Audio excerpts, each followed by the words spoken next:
ममता बनर्जी सरकार के 7 अफसर सस्पेंड। चुनाव आयोग के एक्शन से बंगाल में मचा तूफान। नमस्कार, मैं हूं साक्षी झा और आप देख रहे हैं न्यूज़ 18 का डिजिटल प्लेटफॉर्म। पश्चिम बंगाल में अगले कुछ दिन के अंदर विधानसभा चुनाव की तारीखों की घोषणा हो जाएगी, पर इससे पहले ही निर्वाचन आयोग ने मुख्यमंत्री ममता बनर्जी के अफसरों पर डंडा चला दिया है। इलेक्शन कमीशन की ये बड़ी कार्रवाई उस एसआईआर यानी मतदाता सूची विशेष गहन पुनर्निरीक्षण से जुड़ी हुई है, जिस पर ममता बनर्जी लंबे अरसे से सवाल उठाती रही है।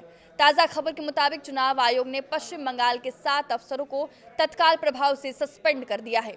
आयोग ने इन अफसरों पर गंभीर कदाचार, कर्तव्य में लापरवाही और वैधानिक शक्तियों के दुरुपयोग को लेकर ये कार्रवाई की है।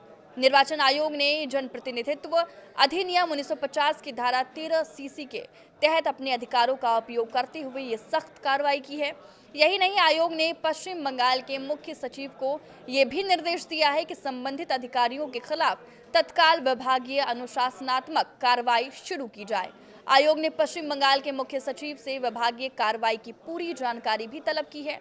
ईसीआई के अनुसार चुनावी प्रक्रिया की निष्पक्षता और पारदर्शिता बनाए रखना सबसे बड़ी प्राथमिकता है।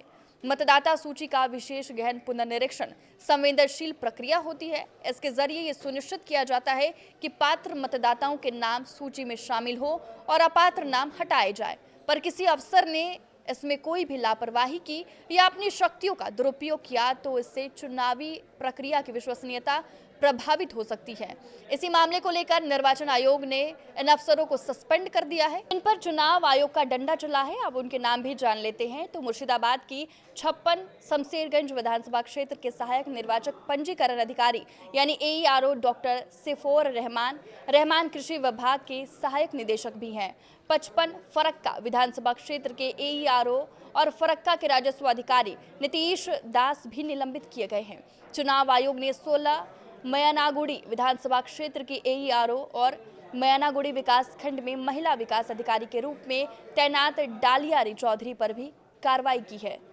57 सूती विधानसभा क्षेत्र के एईआरओ और सूती ब्लॉक के एडीए शेख मुर्शीद आलम को भी तत्काल प्रभाव से निलंबित कर दिया गया है।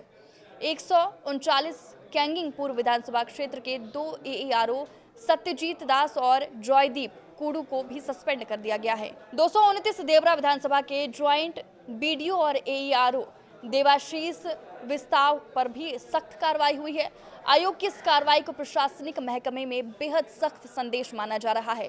विशेषज्ञों का कहना है कि चुनावी प्रक्रिया में पारदर्शिता और जवाबदेही सुनिश्चित करने के लिए आयोग का ये सबसे बड़ा कदम है। पश्चिम बंगाल में चल रही चुनावी गतिविधियों के बीच ये एक्शन और भी अहम माना जा रहा है।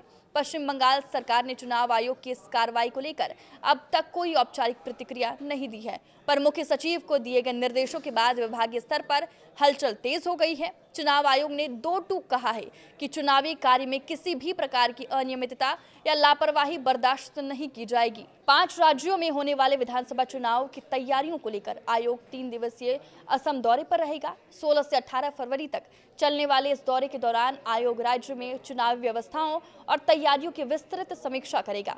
ये 5 राज्यों में प्रस्तावित चुनाव के संदर्भ में आयोग की पहली आधिकारिक यात्रा मानी जा रही है। दौरे के दौरान चुनाव आयोग राजनीतिक दलों के प्रतिनिधियों, वरिष्ठ पुलिस अधिकारियों और प्रशासनिक अधिकारियों के साथ बैठक करेगा। बैठकों में मतदाता सूची, सुरक्षा व्यवस्था, बूथ प्रबंधन और आचार संहिता के पालन जैसे मुद्दों पर चर्चा होगी।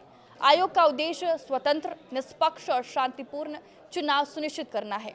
वहीं पश्चिम बंगाल में हुए इस कार्रवाई से हड़कंप मच गया है। फिलहाल इस खबर में इतना ही। आप देखते रहिए न्यूज़ 18।